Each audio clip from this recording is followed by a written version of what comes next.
네, 귀한 찬양 감사합니다. 좀 차분한 가운데 또 은혜가 있는 찬양이었습니다. 강남구 일원동에 가면 미랄학교라고 하는 학교가 있습니다. 미랄학교 하니까 어떤 학교인 것 같으세요? 네, 아시겠지만 장애인 학교예요. 남서울 은혜교회라고 그쪽 지역에 있는 교회가 있는데 거기 원로 목사님이신 홍정기 목사님께서 장애인 사역 쪽으로 사실은 좀 많이 이렇게 마음을 쏟으시고 하셨어요. 그래서 미랄학교도 그 교회 재단에서 시작한 걸로 제가 알고 있는데 어쨌든 그런데 그 학교가 처음에 이 지역에 들어온다고 했을 때 그 주변 사람들이 어땠을까요? 반대가 굉장히 심했어요. 반대 서명 운동을 전개해서 그 주변에 있는 아파트들이 거기도 많이 있거든요. 거기 이제 서명 받고 서로 막 이렇게 반대들을 한 거예요. 지역 분위기를 해친다라고 하는 이유였어요. 그 동네는 부자 동네죠. 강남구 일원동. 거기 그 옆에 서울 삼성 그 병원도 거기 있어요. 네, 하여튼 그 동네예요. 그러니까 좀 부자 동네예요. 그러니까 장애인 학교가 오면 아이들에게 좋지 않은 영향을 끼친다라고 하면서 반대를 참 많이 했던 기억이 납니다. 제가 이 사실을 아는 이유 중에 하나는 저희 외삼촌이 거기 사셨어요. 그래서 그 놀러 가고 했을 때 이제 뭐 숙모가 막 이거 반대해야 된다고 그래서 이런 얘기하면 되나 하여튼 그랬던 기억이 납니다. 그래서 막 그 주변 대부분이 이제 반대를 했어요. 근데 물론 그 이후에 지어졌죠. 지금도 이제 그곳에 이제 있게 되는데 그런 이제 공공시설이나 뭐 이런 것들이 자기 지역에 집 근처에 들어오면 반대하는 경우들이 좀 많이 있어요. 만약에 화장터가 여러분 사는 근처에 들어온다 그러면 반대하시겠어요? 찬성하시겠어요? 뭐 필요한 시설이잖아요. 근데 그런 거 들어오는 거 별로 원치 않아 하죠. 뭐 요양원도 그렇다고도 하기도 하고 쓰레기 매립지는 어떤가요? 이건 쓰레기가 매립은 해야 되는데 그건 알아요. 그런데 내가 사는 동네는 싫은 게 우리들의 사실은 마음일 수 있겠죠. 그래서 이제 아까 얘기했던 장애인 시설이 들어오고 하는 것들도 생각하기에 따라는 뭐 얼마든지 그들과 함께 살고 또 그들의 모습을 보고 도와주면 돕고 서로 이렇게 하면 참 좋을 텐데 그 당시에 이제 그 주민들의 생각이나 마음은 좀 이렇게 거부하는 입장이 많았던 기억이 납니다. 하나의 사건을 가지고도 우리들은 다양한 생각과 가치관을 갖고 살아가요.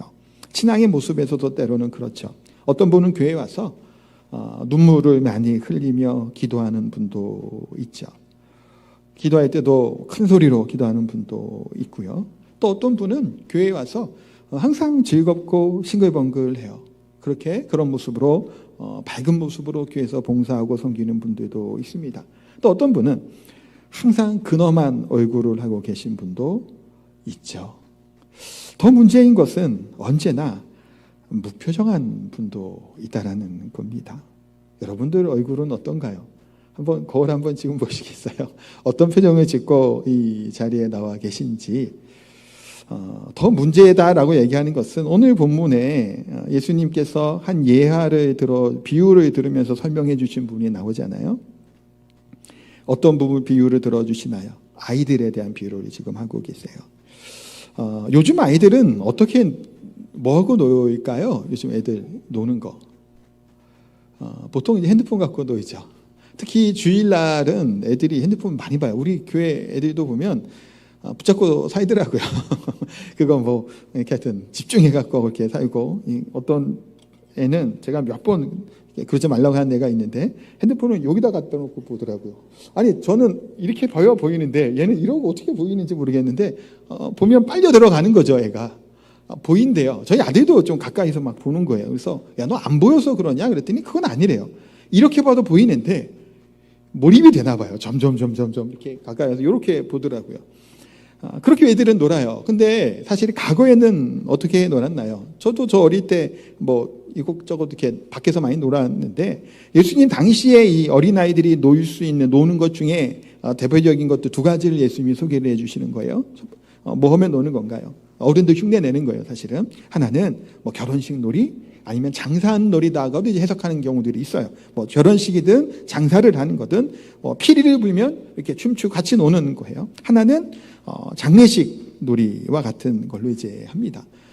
장례식 놀이는 지금이야 이제 장례식은 어디서 하나요? 부민 장례식장에서 주로 하죠. 제주도는, 이도교는. 근데 보통 이제 우리 쪽에 서울에 있을 때는 항상 병원에서 많이 했어요. 영안시 장례식장이 다 있으니까. 근데 그렇게 하면 요즘에는 다 어떤 복장을 입고 하죠? 양복을 보통 입잖아요. 까만 양복을. 그러니까 우리 기독교인들은 당연히 이렇게 양복 입고 하지만 아닌 분들, 그러니까 제주도 와서 제가 이제 좀 자주 눈에 보이는 거는 그 상복을 입더라고요. 많이들 하얀색 그 삼배옷 같은 거에다가 띠도 두르고 하면서 그 입고 있는 분들을 꽤 자주 봤어요. 그 화장터에 가서도 이제 그렇게 있는 분들도 있고. 근데 보통 이제 육지는 거의 대부분, 제가 제주도 내려온 지 오래됐지만 그런 모습을 거의 못 봤어요. 기독교식이든 아니든 간에 그렇게 안 하죠. 그냥 정장을 입고 대부분 이제 까만 옷을 입고 보통 이렇게 합니다. 근데 과거에만 해도 이제 장례식장이 아니라 집에서 막 하고 그랬잖아요. 저희 할아버지도 가정에서 그냥 이렇게 장례를 했는데, 그렇게 하면 이제 상여를 메고 할 때 막 이렇게 이런 거 하잖아요. 따라하고 또 가면 아이고 막 그런 것들이 있잖아요. 저 아이들이 뭐 하고 노는 거냐면 그러고 노는 거예요. 네, 애국을 하면 아이고 그러면 같이 뭐 이렇게 하고 그렇게 놀이를 한다라고 하면서 결혼식 아니면 장사하는 놀이 아니면 장례식 놀이를 하면서 이제 노는 그 광경을 가지고 예수님이 비유로 이 세대가 이러하다라는 사실을 설명해 주고 있어요. 16, 17절 내용이죠. 이 세대를 무엇에 비유할까 하면서 아이들이 장터에 앉아서 동물을 불러서 너희랑 피리를 불어도 춤추지 않고 슬피 울어도 가슴을 치지 않는함과 같다라고 이제 이 말씀을 하시는 거예요. 그러니까 이 애들이 뭐 하고 있는 건가요? 나는 신랑하고 너는 신부하고 너희는 들러리 친구들하고 그렇게 할 테니까 뭐 이렇게 피리를 불고 하면 같이 이렇게 와서 소리도 내고 춤도 추고 막 그러자라는 거예요. 축제니까요, 결혼식이. 근데 그런데 반응이 없는 거예요. 그러면 이 아이가 그러겠죠. 너 뭐 재미없니? 다른 놀이 해볼까 해서 무슨 놀이 또 하는 거예요? 장례식 놀이를 하는 거예요. 내가 이제 가슴에 그러니까 울고 곡을 하면 너희가 가슴을 치는 막 이런 흉내를 좀 내봐라라고 하면서 이렇게 놀이를 하자고 하는 거예요. 근데 애들이 반응이 없는 거예요. 이래도 무뚝뚝하니 그러고 아무런 무반응으로 있는 겁니다. 왜 이런 반응이 나올까요? 이 아이들이. 이유는 몇 가지 있겠죠. 이 놀이가 시시하고 재미없을 수도 있어요. 수준 떨어지게 이런 놀이를 하나, 뭐 수도 있겠고. 또 어떤 아이들 같은 경우는 내가 그래도 신부를 하고 싶은데 왜 네가 신부를 하냐 하면서 싫을 수도 있겠죠. 여러 이유들이 어쨌든 있을 거예요. 그런데 예수님께서는 세례 요한 이야기를 쭉 하셨잖아요. 우리 지난주 세례 요한 얘기를 하시다가 갑자기 아이들이 놀이하는 비유를 들면서 이 세대가 반응하지 아니하는 하나님 말씀 가운데 응답 아무런 그거 없이 있는 이들에 대해서 책망하듯이 말씀을 하는 거예요. 근데 하나님의 말씀은 어떻게 이루어지게 됐나요? 세례 요한이 무슨 역할을 했다고 말씀을 드렸죠? 주의 길을 뭐 하는 사람이에요? 예비하는 자, 또 예수님을 소개하는 사명을 가진 자예요. 그러니까 세례 요한이 먼저 와서 순서상 먼저 오른 거예요. 먼저 사역을 하면서 예수님을 소개했죠. 그 다음에는 예수님께서 이제 본격적인 사역을 하기 시작을 합니다. 병자들도 고치시고 연약한 자들을 회복시켜 주시고 그다음 결국은 예수님 어떻게 되셔야 돼요? 예루살렘에서 죽으셔야 되죠. 죽으신 이후에 3일 만에 부활하시고 그 다음에 하늘로 승천하시 올라가셨다가 예수님이 약속하신 이 성령을 우리에게 부어 주셨단 말이에요. 지금 그래서 우리가 이 시대를 살아가고 돼요. 이것들이 다 뭐예요? 하나님이 말씀하신 대로 이것이 성취되고 이루어졌더라라는 거예요. 그러니까 세례 요한의 사역이나 예수님의 사역이 다 뭐예요? 하나님의 말씀하신 대로 순차적으로 진행되어지는 거죠. 이것을 비교할 수 있나요? 따로 비교할 이유는 없는 거예요. 왜냐하면 하나님의 예정 가운데 또 하나님의 계획 가운데 이것이 이루어지고 있는 사역들이기 때문이죠. 그래서 이 자들이 근데 이와 같은 것에 대해서 반응하지 않는다는 거예요. 서로 비교하기도 하면서 이렇쿵저렇쿵 말들만 하는 거예요. 18, 19절 보세요. 같이 한번 읽을까요? 18절, 19절 같이 읽겠습니다. 요한이 와서 먹지도 않고 마시지도 아니하며 그들이 말하기를 귀신이 들렸다 하더니 인자는 와서 먹고 마심에 말하기를 보라 먹기를 탐하고 포도주를 즐기는 사람이요 세리와 죄인의 친구로다 하니 지혜는 그 행한 일로 인하여 옳다함을 얻으리라. 아멘. 자, 세례 요한의 사역과 예수님의 사역은 좀 이 분위기와의 사역의 내용은 조금 달라요. 물론 회개하라 천국이 가까웠다라는 것을 비슷하게 시작을 했죠. 근데 세례 요한은 어떤 사역을 하셨어요?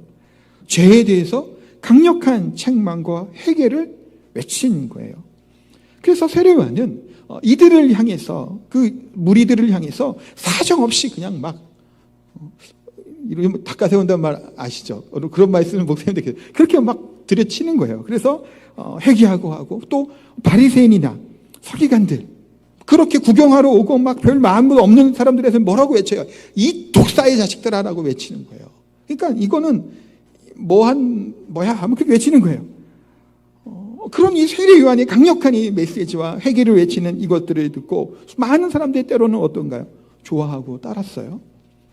많은 게 군중들, 많은 이제 백성들은. 그런데 다 좋아만 했을까요? 아닌 거예요.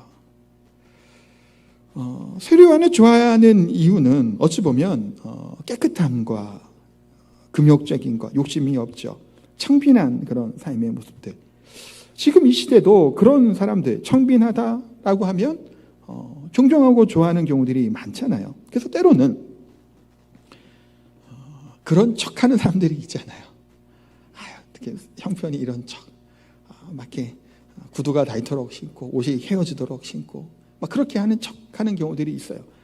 집은 뭐 재산은 뭐 몇십억 있는데 그런 경우들이 있단 말이에요. 왜 그런 일을 하죠? 그러면 좋아하니까. 근데 세례 요한은 어떤 사람이에요? 그런 척한 사람인가요? 아니에요. 이 시대에 뭐 그런 정치인처럼 뭐 이런 척하는 게 아니라 정말 하나님 앞에서 정결한 모습과 금욕적인 삶, 청빈한 삶에 살았던 사람이에요. 철저하게 그런 삶에 살았던 사람이 세례 요한이죠. 그러니까 많은 무리들이 세례 요한을 존경하고 따랐어요. 그런데 세례 요한은 이 제도권 안에 있었던 사람이 아니에요. 세례 요한은.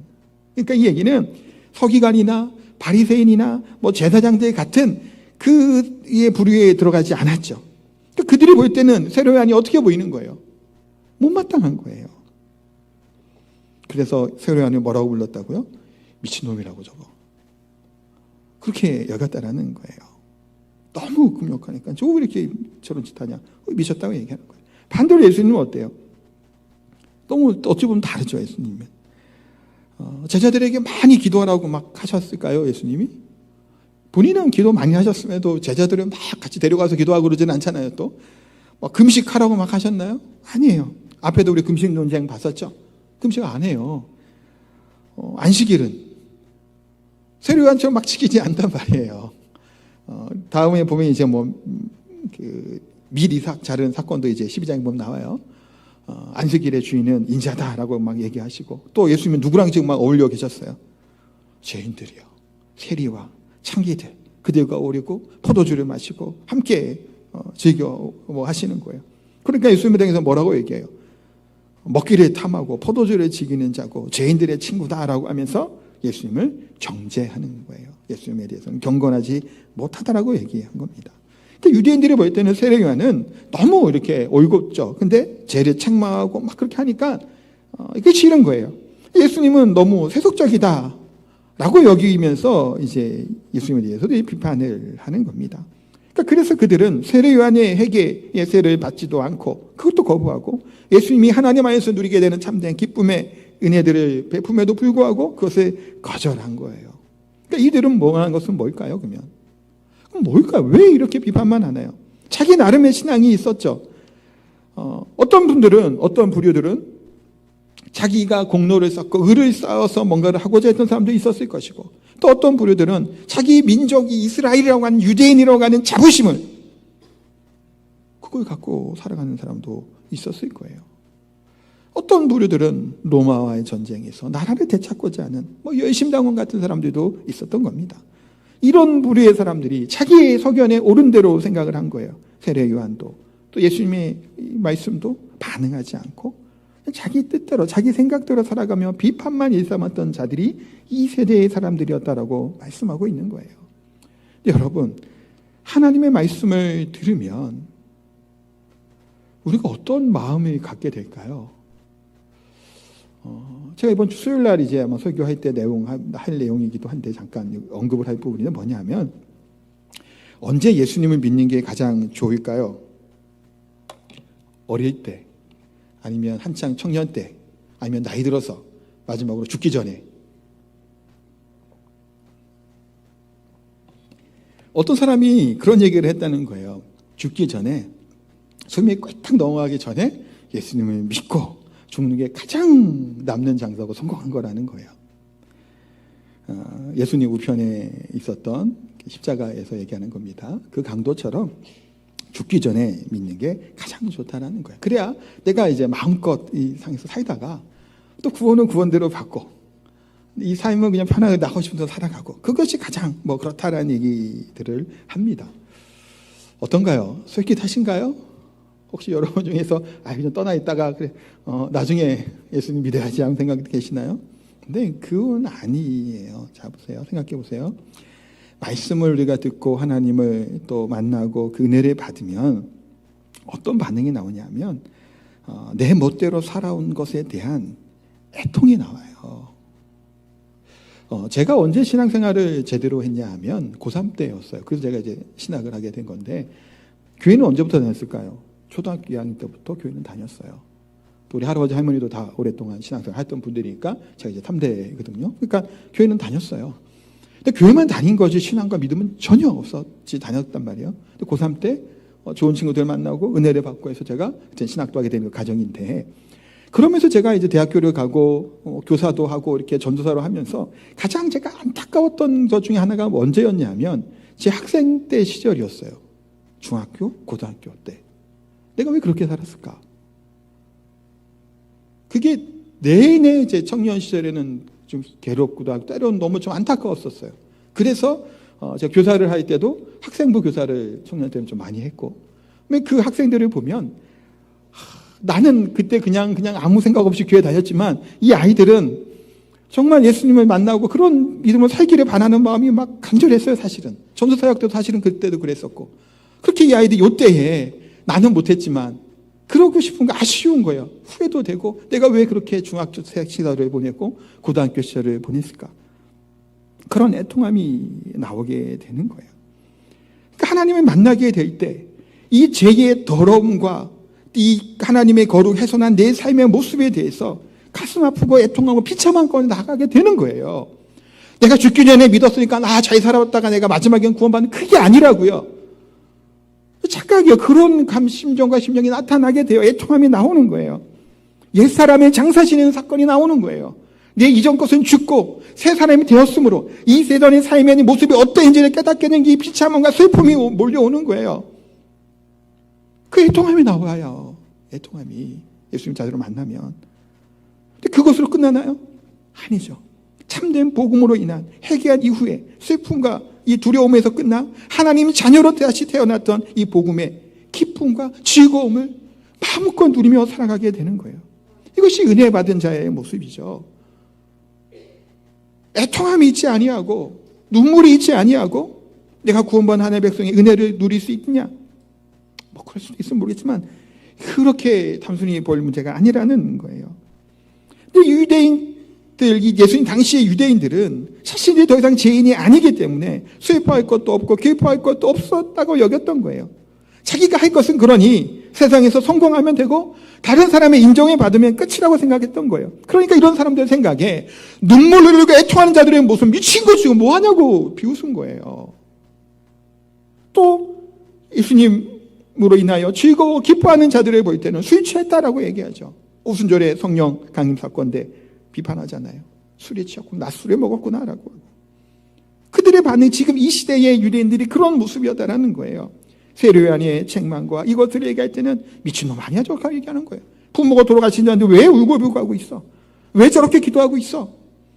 주여 주여 큰 소리 부르는 사람을 보고 그런 반응을 하는 거예요.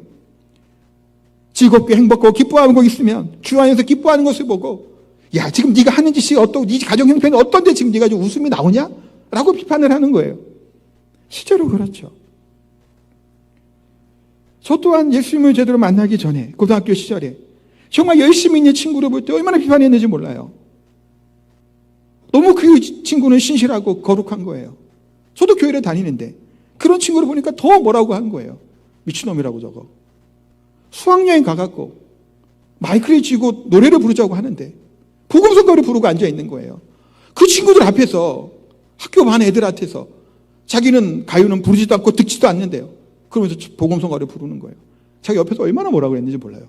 차 안에서 내내 뭐라 그랬어요. 나도 교회를 다니는데 하면서 뭐 아무것도 모르던 그거죠. 그냥 교회만 다녔던 뿐이죠. 그런 삶을 살아가는 것이 후회가 안 되겠냐고요. 제가 그런 말을 해두고 있었던 것. 또 고등학교 때 또 애들 또 많이 때렸거든요. 힘도 세고 그래갖고 막 뭐라 그러고 막. 그게 어떻게 후회가 안 돼요. 예수님을 만났는데 애통함이 안 생길 수 있을까요? 아닌 거예요. 그렇지 못하는 거예요.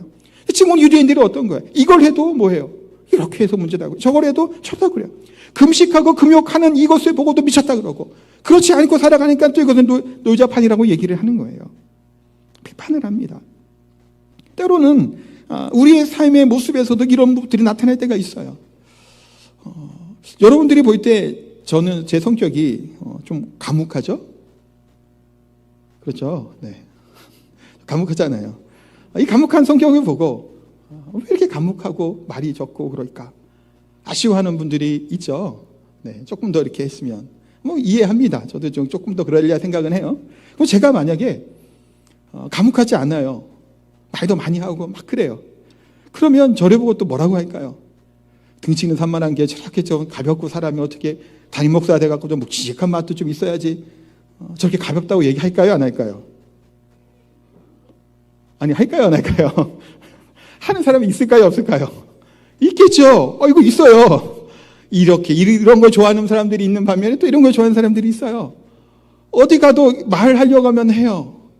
없으면 없는 대로, 있으면 있는 대로 분명히 얘기할 사람은 얘기해요. 반대로 듬직하니 참 이렇게 무게감 있고 좋다 하면 좋게 보면 좋은 거고, 말을 많이 하고 가면 그래도 밝고 활기차고 참 좋다 하고 좋게 다 봐주면 좋은 건데, 실제로는 어떤가요? 지금 오늘 본문에 나와 있는 이들과 같다라는 경우가 많다. 이 세대가 금욕적으로 하니까 미친놈이라고 그러고, 또 잘 어울리고 잘 죄인들과 연약한 자들, 부족한 사람들, 힘들어하는 사람들과 위로해주는 예수님을 보고는 저거는 방탕하다고 얘기를 하는 이 시대라는 겁니다. 이들만 그럴까요? 제가 그냥 저를 예로 들어서 얘기를 했지만 우리가 서로가 서로를 볼 때 때로는 그렇죠. 이래서 싫고 저래서 싫고 끝도 없이 비판하고 비난할 수밖에 없는 우리들의 모습을 또한 우리가 발견하게 됩니다. 무감각한 이 시대, 아무런 반응 없는 이 세대, 애통하며 부르짖지도 않고 예수 그리스도 안에서 즐거워 기뻐하지도 않아요. 믿음 안에 제대로 있는 사람들은 절대로 이와 같은 다른 사람을 쉽게 비난하고 비판하지 않죠. 왜냐하면 우리가 재판장이 아니기 때문이에요.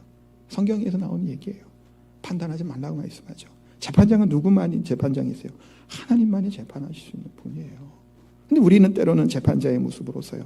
유대인들이 어느 위치에 지금 쓰고 있나요? 하나님의 은혜, 긍휼하신 그 사랑 가운데 서지 않냐고 자기의 고집과 자존심으로 살아가고 있고, 자신들의 전통과 자신들의 프라이드와 자신의 선민의식을 한 것에 휘둘러 살아갔던 것이 당시의 유대인들이었단 말이에요. 이들은 그래서 약속의 성령을 받지도 못하고 세례 안에 애통하는 이 회개의 세례를 거부하고 예수님이 주신 참된 은혜를 거부하면서 결국은 어떻게 이들이 예루살렘이 어떻게 됐을까요? AD 70년, 그러니까 주후 70년이 망했죠. 예루살렘 성전이 다 무너지게 되고 그 후에 이들이 어떻게 됐을까요? 마사다 요새라고 하는 곳이 있어요. 약간 이스라엘 동쪽편에 있어요. 요르단 중간쯤이라고 해야 되나? 그쯤에 있는 요새가 있는데 로마랑 맞서 싸우다가 전원 다 어떻게 됐을까요? 자살하고 패배합니다. 함락되고 무너진 거예요. 다. 뭐만 남아있어요? 어찌 보면 자신들의 민족 선민의 의식과 이 자부심만 남아있죠. 그리스도의 사랑, 그리스도의 그 긍휼하심, 그 사랑을 깨닫지 못하고 그렇게 살아갔던 자들이에요. 19절의 후반절에 그래서 말씀하죠. 반응하는 이 세대를 향해서 지혜는 그 행한 일로 인하여 옳다함을 얻으리라. 무엇이 남아있냐라는 거예요. 이들에게. 무슨 열매가 있냐라는 거예요. 여러분들은 어떠한 열매를, 어떠한 삶의 열매들을 맺고 살아가고 있나요? 그리스도인이 되었다라는 것은 내 삶이 변화되어 가는 거예요. 여러분들은 많이 변하셨나요? 얼마나 변화되고 있나요? 조금이지만 변해져 가는 거예요. 하나님이 주신 하나님의 자녀로서의 그 삶이 바뀌어져 가는 거예요. 단순히 하나님을 승진시켜주는 분으로, 문제를 해결해 주시는 분으로 봐서는 안 된다고 지난 시간에도 말씀을 드렸죠. 우리의 죄의 근본적인 문제를 해결해 주시기 위해 이 땅에 오신 분이시죠. 우리의 하나님의 사랑과 은혜를 공급해 주시는 분이에요. 그래서 예수님 믿는 자들은 나는 영원히 죽을 수밖에 없는 죄인이고 내 힘으로는 도저히 이 문제를 해결할 수 없는 그런 자신 없는 자이긴 것을 깨닫게 돼도 우리가 어떻게 돼요? 이 애통함이 있고 이 긍휼한 마음이 있을 때 하나님 앞에 나와서 하나님께 자녀가 되는 그 능력과 그 은혜를 경험하게 된다는 거예요. 내가 하나님과 대등한 존재라고 착각을 하며 내가 스스로 뭔가를 거부할 수 있는 존재라고 여기고 내가 뭔가 할 수 있다고 생각할 때 실패할 수밖에 없다는 거예요. 이적들이 많이 일어나고 기적들이 많이 일어나면 예수님 믿을 수 있을까요? 어떻게 생각하세요? 막 병든 자가 일어나고 막 이적들이 막 나타나요. 그러면 우리 신앙의 믿음이 막 강해질까요? 그런 생각을 때로는 하잖아요. 근데 보세요. 21절 하이스진저 고라시나 하이스진저 베세다야 너희에게 행한 모든 권능을 두로와 시돈에게 행하였더라며 그들이 벌써 베옷을 입고 제에 앉아 회개하였으리라. 내가 너희에게 이르노니 심판날에 두로와 시돈인 너희보다 견디기 쉬우리라. 어느 지역이요? 그 다음에 또 어디가 나와요? 가버나움아 얘기하죠. 가버나움 예수님 본 동네예요.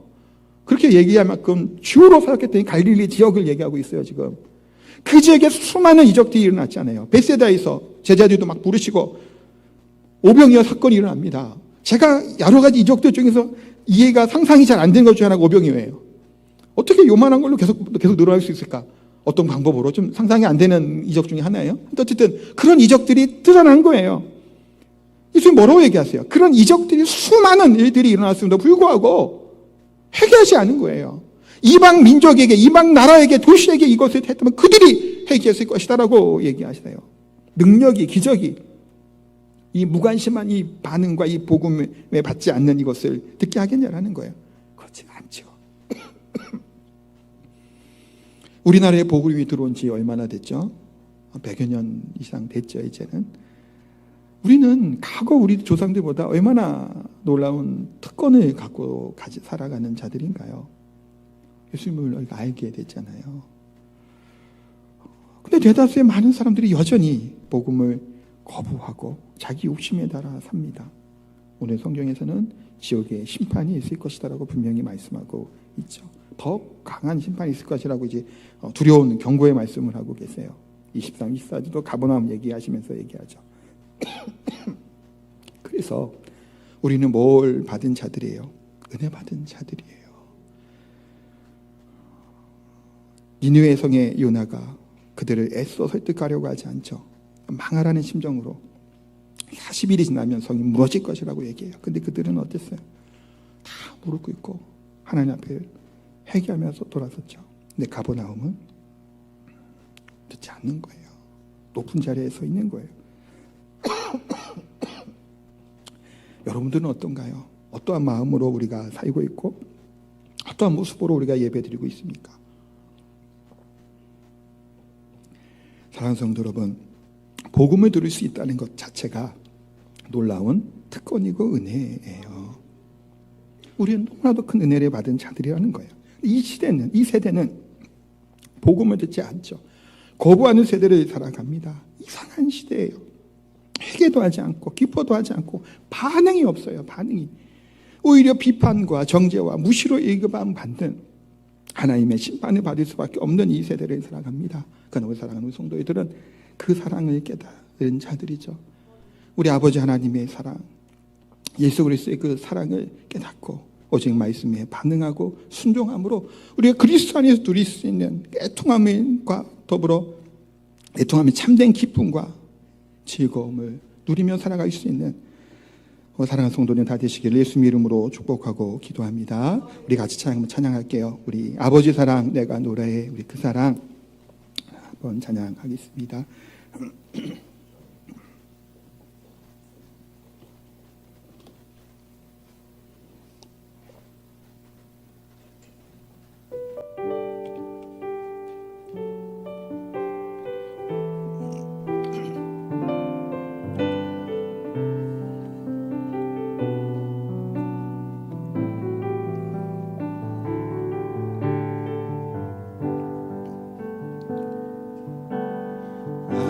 아버지 사랑 내가 노래해.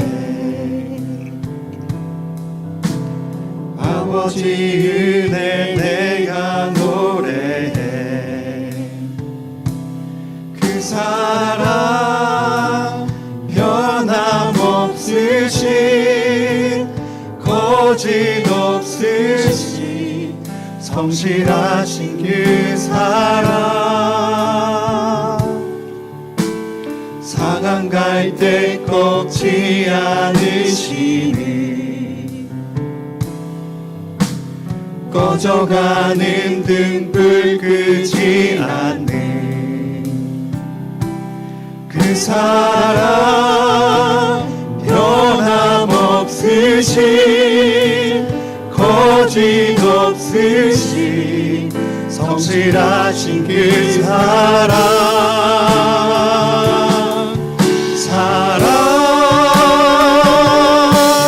그 사랑 날 위해 죽으신 날 위해 다시 사신 예수 그리스도 다시 오실 그 사랑 죽음도 생명도 천사도 하늘의 어떤 권세도 끊을 수 없는 영원한 그 사랑 예수 사랑 날 위해 죽으신 그 사랑 날 위해 죽으신 날 위해 다시 사신 예수 그리스도 다시 오실 그 사랑 죽음도 생명도 천사도 하늘의 어떤 권세도 끊을 수 없는 영원한 그 사랑 예수. 다시 한번 기도하겠습니다. 하나님에게 긍휼하신 이 사랑 받은 자들이에요. 우리는 이 세상은 알지 못하는 이 사랑을 받은 자들인 줄 믿습니다. 이 세상 사람들은 반응하지 않아요. 하나님의 사랑을 노래하고 있음에도 불구하고 어리석어 보이죠. 미련해 보이는 자로 지대부끄러울 뿐이에요. 하나님의 사랑이 그들에게 있지 않기 때문에, 깨닫지 못하기 때문이죠. 근데 우리는 이 사랑을 알죠. 날 위해 죽으시고 날 위해 다시 살아나신 예수 그리스도, 또 다시 오실 것을 약속하신 그 사랑에서 끊을 수 없는 참된 생명을 주심을 우리가 깨닫게 해주신 하나님의 은혜가 있는 줄 압니다. 내가 예수를 믿게 된 것, 그냥 특별한 내가 먹을 공로가 아니죠. 내 의로움이 아니에요. 무슨 이적이 받기 때문이도 아니에요. 수많은 이적이 있어도, 수많은 하나님의 기적들이 일어나게 돼도 듣지 않는 자들은 듣지 아니하죠. 그러나 우리 그 사랑을 받은 우리들, 참된 소망 가운데 살아간 우리들, 그러하기에 우리 삶 가운데 애통함이 있게 하여 주옵소서. 기도했으면 좋겠고, 가난한 자의 심령을 하나님만 바라볼 수 있는 믿음이 있게 달려 기도했으면 좋겠고, 또한 그러하기에 참된 자유와 기쁨과 예수 그리스도로 말미암아 하나님의 말미암아 즐거움을 누리는 그 사랑으로 충만하게 살아갈 수 있는 우리 삶이 되게 달라고 말씀을 기억하며 합심해서 같이 한번 기도하도록 합니다. 기도하겠습니다. 하나님, 하나님 감사합니다. 하나님, 이 세상에 알 수 없는 이 세상 사람들은 깨닫지 못하는, 오히려 정죄하고 미련한 대로 취급하게 되는 참된 복음의 가운데 앉아있게 하니 은혜에 감사합니다. 그 사랑을 알지 못하기에, 그 사랑을 깨닫지 못하기에 때로는 정죄자의 모습과 비판자의 모습이었으며, 하나님, 그러나 우리는 예수 그리스도로 말미암아 참된 하나님의 사랑을, 그 거짓 없고 진실하고 성실하신 하나님의 사랑을 만나게 하시고, 그 사랑의 은혜의 감격 가운데 살아가게 하여 주옵소서. 그 사랑의 은혜 가운데 살아가게 하여 주옵소서. 애통함이 있게 하여 주옵소서. 하나님, 심령이 가난 자가 되게 하여 주옵소서. 그러하고 또한 예수 그리스도의 말 참된 기쁨과 즐거움과 누리며 살아갈 수 있는 복된 자들의 삶이 되게 하여 주옵소서. 하나님 되게 하여 주옵소서. 그 사랑, 그 은혜 주옵소서. 신실하시며 거룩하신 우리 하나님, 예수 그리스도의 그 사랑, 우리 하나님의 측량할 수 없는 그 사랑, 그것을 깨닫게 해주시고 알게 해주시고 믿게 해주신 은혜에 감사를 드립니다. 이 세상은, 이 세대는 하나님을 알지 못하고 조롱하며 비웃는 이 시대를 살아가는 줄 압니다. 우리가 교회 신앙생활을 오래 했음에도 불구하고 그냥 종교인의 모습으로 혹시 살아가고 있지는 않은지, 뜨뜻미지근한 모습으로 아무런 반응이 없는 무반응의 모습으로 살고 있지는 않은지 우리 자신의 모습을 다시 한번 돌아봅니다.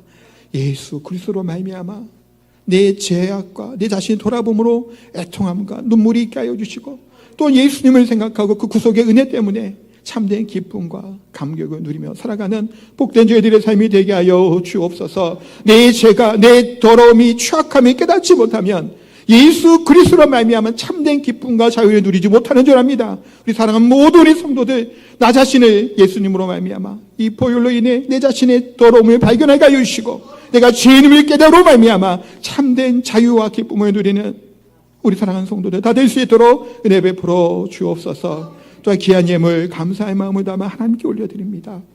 예물만, 헌금만 하나님께 드리는 것이 아니라 우리들의 시간과 삶의 모든 것을 하나님께 올려드릴 수 있는 헌신한 사람, 믿음의 사람, 예수님의 자녀된 사람, 제자된 사람이 다 될 수 있도록 은혜 베풀어 주옵소서. 육신의 질병으로, 또 경제적으로 궁핍함으로, 마음이 상함으로 여러 가지 어렵고 힘든 이 시대를 살아가는 우리 사랑하는 성도들 한 명 한 명 하나님의 필요함을 하나님 채워주시고, 무엇보다도 우리 주 예수 그리스도의 참된 은혜로 하나님과 동행하며 하나님 형통함으로 살아갈 수 있는 우리 사랑하는 성도들 다 될 수 있도록 은혜 베푸시고 함께하여 주옵소서. 감사드리며 예수님의 이름으로 기도하옵나이다. 아멘.